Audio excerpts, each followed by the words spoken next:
Good evening and welcome to The Core, coming to you live from Channels Television Studios in Abuja, Nigeria. My name is Gadria Ahmed.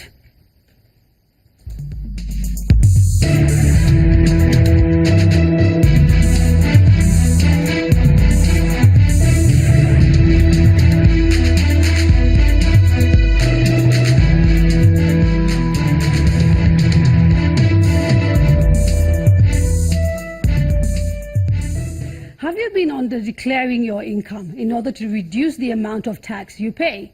Are you collecting rent from a house you own in Nigeria or abroad but have not been paying tax on the income? Is your lifestyle incompatible with the amount that you're paying as tax?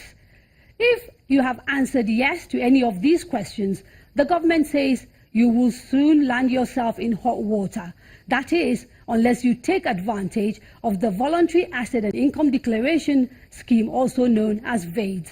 According to the government, if you have honestly and fully declared previously undisclosed income and assets, you will benefit from forgiveness of overdue interest and penalties and the assurance that the government will not pursue a criminal prosecution.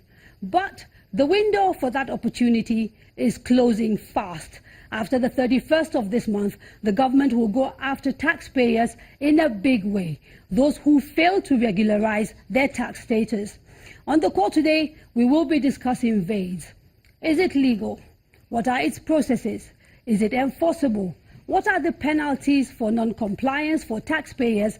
And what are the consequences of non-compliance for Nigeria and our economy? This and more on today's edition of The Call. But first, this explanatory video on the scheme. In July 2017, the federal government launched the Voluntary Asset and Income Declaration Scheme to improve tax revenue and increase the number of Nigerians who pay tax by providing benefits for those who take advantage of the 9-month amnesty to regularize their taxes. Every citizen pays their fair share of tax. At the launch of the scheme, Nigeria's Vice President, Professor Yemi Osinbajo, shared statistics detailing how only 14 million out of the estimated 70 million economically able Nigerians pay their taxes, creating massive shortfalls in tax revenue and, by extension, inadequate funding for Nigeria's annual budget. We must enroll at least 4 million new taxpayers and increase the level of payment amongst the 14 million already registered. The fall in the global price of crude oil brought about a slowdown in economic activities in the country. At a time when the government is under pressure from the international community, Nigerian institutions and citizens to take drastic action to diversify the economy. Currently, Nigeria has a tax-to-GDP ratio of 6%, which stands as one of the lowest in the world. Therefore, since the launch of the VAIDS amnesty program, government officials have continued to hold sensitization meetings to explain the need for and implication of the Voluntary Asset and Income Declaration Scheme.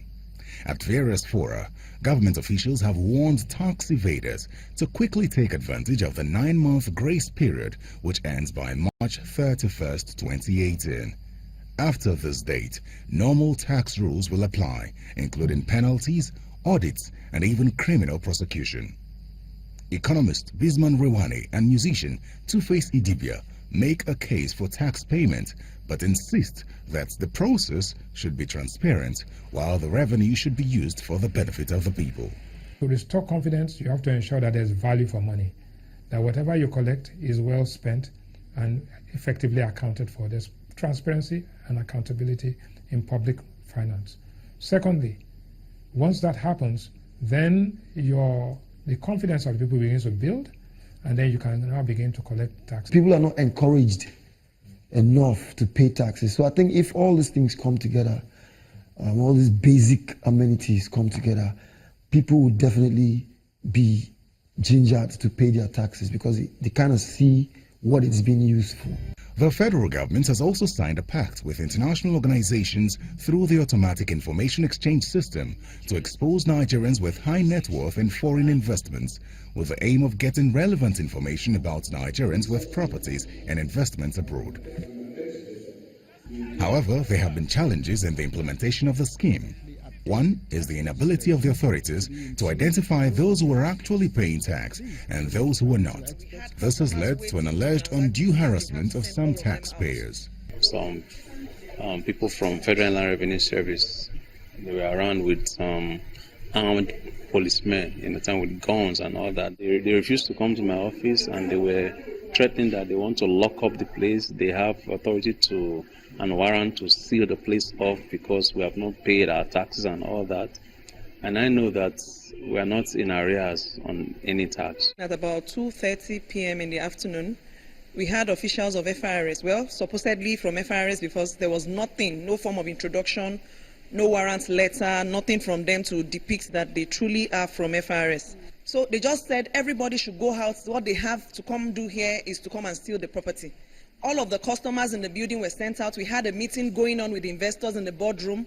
At the end of it all, the investors had to leave because that alone, it's a reputational damage for my organization.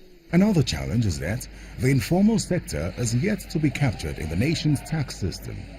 According to the International Monetary Fund, the sector contributes 65% to the nation's gross domestic product, and financial analysts want the government to beam their searchlight on the sector.